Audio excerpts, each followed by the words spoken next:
Hello, everyone. Welcome to the Accelerate Your Performance podcast. I'm Dr. Janet Pilcher, the founder and president of Studer Education and the host of this podcast.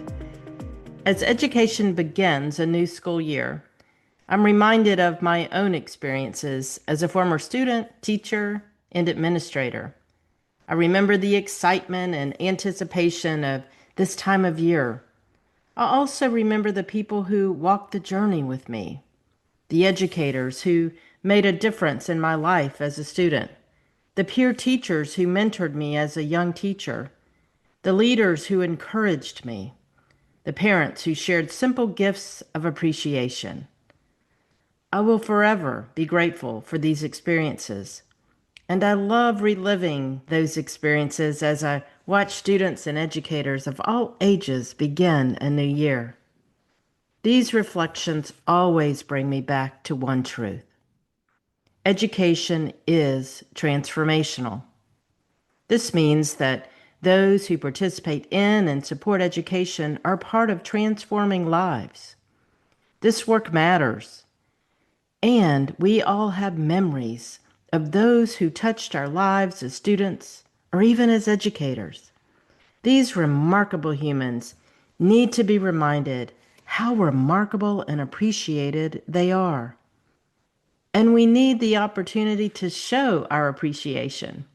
So this episode is about the big and small ways we can show our appreciation and the impact that those demonstrations of appreciation have on educators. Brian Hostetler, my guest today, is one of those remarkable individuals who shapes the lives of young people as a teacher, and he recently had the unique opportunity to participate in a special demonstration of appreciation sponsored and hosted by Walt Disney World. His experiences highlight the value of demonstrating appreciation. Brian has more than 20 years of experience in education. He is currently teaching STEAM for grades K-8 at Aspen Academy in Greenwood Village, Colorado. He has also led camps and other science-based programs at the Denver Museum of Nature and Science, the St. Louis Science Center, and the University of Missouri.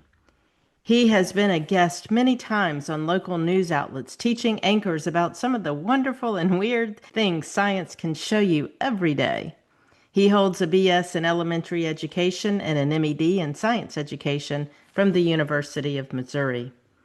Brian makes a difference every day. Now let's get into my interview with him. It's with great pleasure that I welcome Brian to the show today. Brian, welcome to our show. Thank you, Janet. How are you? I'm doing great, and I just had an opportunity to connect with you right before the show, and know you're about to start the new school year, and how exciting that is. So just appreciate your time today before you start.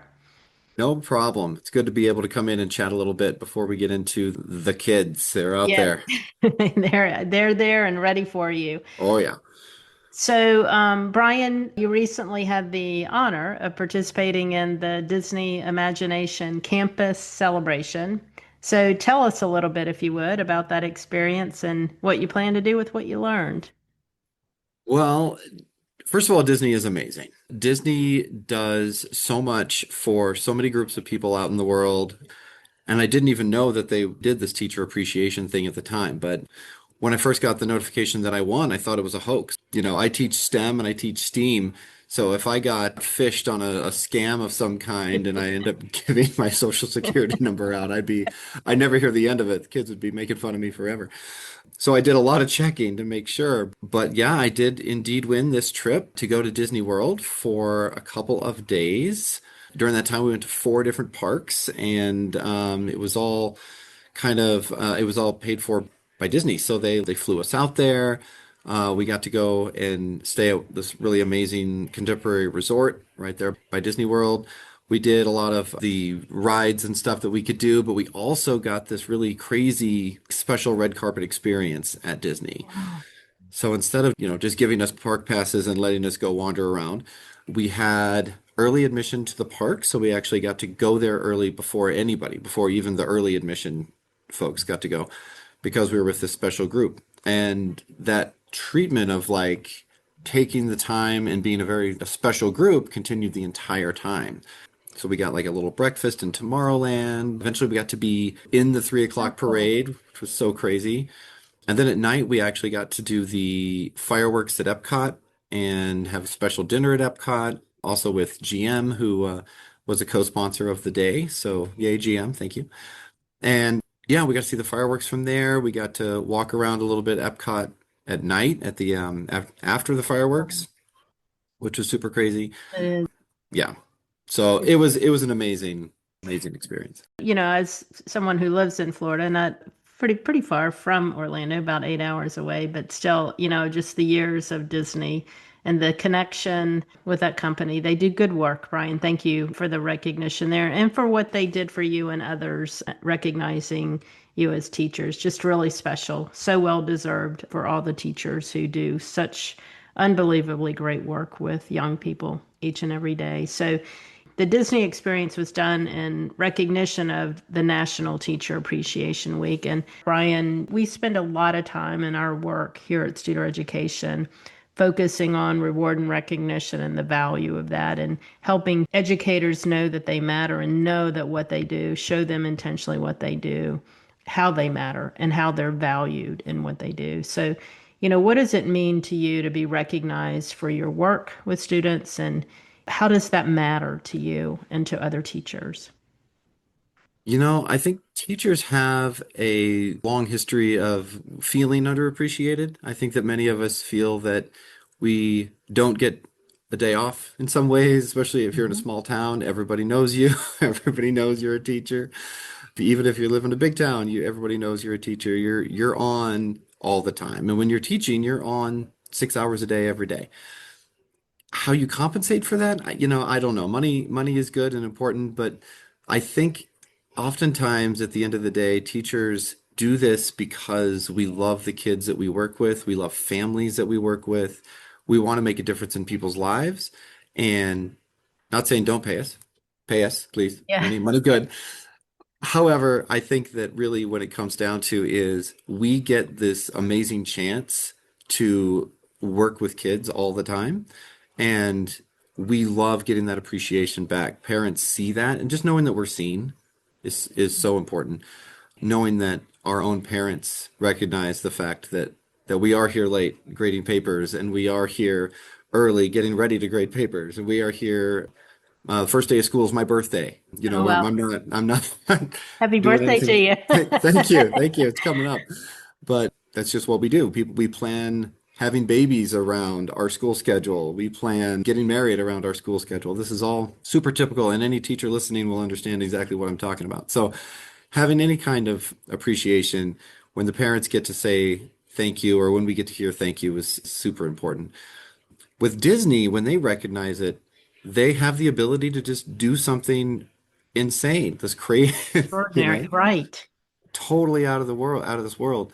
And so I love that. And I love that Disney is doing that. I love that they have the Imagination Campus, which is an effort to like reach out to teachers, but they also do a lot of classes, and they have their own education wing at Disney because they also recognize that this is the future that they're investing in, and they really want people to be kind of invested, especially in their Disney models of how they do things and why they do things. Is pretty unique to Disney and also pretty amazing. So, Yeah. One thing I just love what you were talking about, and we don't talk about it enough, Brian, is when the parents appreciate you. Sometimes we parcel out the parents in the formula in terms of what we do, mm, but they're so key in terms of being connected to the teachers and the kids' lives. So I just appreciate you saying that. I've been speaking about that more and more and more, especially as parents are having more choice where they send their kids. It's become really important that we build those nice relationships. So just thank you. Thank you for yeah. thinking that that's important. Think about a time, if you would, let's go a little bit deeper, a time when you felt especially appreciated as a teacher. What happened, and how did that make you feel with that appreciation?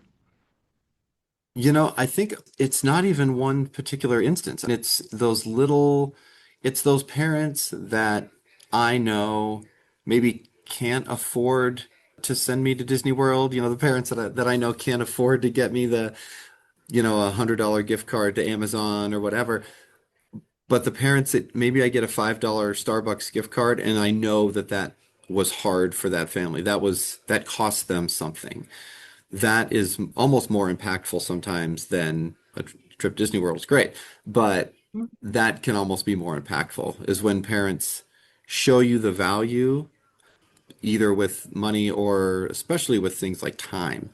Because if a parent comes in and they volunteer, or parents that I know are busy, I used to teach in my neighborhood school, which is yeah, I highly recommend. If anybody's ever done it, or if anybody out there has never done Yeah. it, if you get a chance to teach in the school where you live, it's a game changer. Because I have kids that still drive past now they're driving, which is crazy because it's elementary school, but they'll drive past my house and they'll be like, "Hi, Mr. B," and I'm like, "You're 16. What are you doing?" But Fun. your kids are always your kids, no matter what. And you feel that appreciation from parents when they come in and maybe they can do some cutting out for you, or they can do some reorganizing your computer cart, or help build robots with you, or those little things that don't seem like a big deal, but that's how those parents show appreciation. Yeah. And Yeah. recognizing that as a teacher, like hold on to that because that's It's huge everything. and really, yeah. Yeah. And you never forget it, obviously, like you're talking about. And I haven't taught in a very long time, for decades. And the other day, it was probably about 6 months ago, I was taking something to be printed or mailed, and there was a fire truck in the parking lot. And all of a sudden it's like honking at me. And I'm like, what have I done, Brian? I'm like, what is wrong? And the man gets out of the fire truck and he's like, Miss Pilcher, Miss Pilcher. And I'm like, no way, Martin. He's like, I'm Telling about you. to retire. I'm like, okay, you don't have to say that. Yeah, we can left that out, Martin. That's We could have fine. left that part Just say out. hi. It's good. Yeah. But it touches you. I mean, you're right. Those kids are your kids forever. People who haven't taught just don't understand the depth of that. So Yeah. appreciate the stories there. So let's close with this. Most teachers have their own story of who made a difference for them. What's your story about a teacher who made a difference for you at some time? Because that's usually what draws us to be teachers. Yeah, it's interesting. There are so many, and during pre-service, we always talk about this. Every teacher out there always talks about their inspirations. I think one of mine, weirdly, was a teacher that I never had in middle school science, teacher Mr. Smith. So, hi, Mr. Smith, who had this incredible menagerie of animals in his room. He was the science teacher in my middle school, small town, and he had snakes and he had rats and mice and all kinds of amazing aquariums full of amazing critters. And it was the room that I wanted to be in my whole Love it. career as a middle schooler. Never got in there because I had the other teacher who was also great. Hi, Mr. Ream, but I really wanted to get in with the animals. And so when I finished college, or when I finished, started to get ready for college, or I decided that I wanted to get back in that room. I wanted to be in the science room and do the science things. And I ended up in museums for 15 years before I got back to teaching in the classroom. But that inspiration of how that classroom made me feel, even someone that wasn't even in it, is what has led me to do the things I do today. I've got catapults in my room. I've got billions of Legos and 3D printers and giant models of the solar system. And that visual and that really fun aspect of what we do is why I do what I do. So thank you to all my middle school science teachers, especially Mr. Smith, and all the teachers, especially science teachers who are out there doing what they do. I appreciate you as well. Yeah, thank you so much, Brian. And middle school is such an important time in all of our lives. It's the make or break sometimes of our young people. So thank you for continuing to choose to teach. And thanks to Disney for just extending that Hmm. recognition in that particular way into all the people who recognize teachers. It's a profession like no other, like we talked about before we got on the podcast today, and just so grateful that you are teaching our kids and helping them become who they will become and be successful in life and build a productive life. So thank you. Thank you. Thank you for having me. And thank you, Disney. Teachers leave marks on our lives, and they are extraordinary humans and an extraordinary gift. I believe that so strongly that I co-authored a book with Quint Studer titled The Extraordinary Gift, Our Teachers. In that book, I say this to teachers, and I say it again today. Here it goes. You are an extraordinary gift to our world. When we say you are a gift, we express our admiration and appreciation for the value you bring to others. You change the lives of those you touch. That is a remarkable and awesome responsibility that you assume every day. Simply put, you matter. Thank you to our fellow teachers all over the world. So to Brian and all of the other educators who walk into a classroom or an educational facility each day to make a difference, I again say thank you. For all of those who share Brian's sentiment that our kids are always our kids, we appreciate you and we are cheering you on. You matter and you make a difference. You change lives and you are a gift. Thank you, Brian, for reminding us that appreciation isn't hard, but it's powerful. In fact, like Brian shared, it's often the little things that make the biggest difference in appreciation. The truth is that we all have the power to be a gift to someone to make a difference. People matter, and they need to be told they matter. We can be the ones that show people the difference they make. We can be the ones who show appreciation. Let's begin this week recognizing that people who work with us in education every day matter. Let's show others how their work is valued and how they are valued. Share big and small acts of appreciation freely. How we treat people matters, and how we show we care matters. Let's make it part of our daily practice to show care and appreciation, because I leave you with this simple 2 words. People matter. Have a great week, everyone.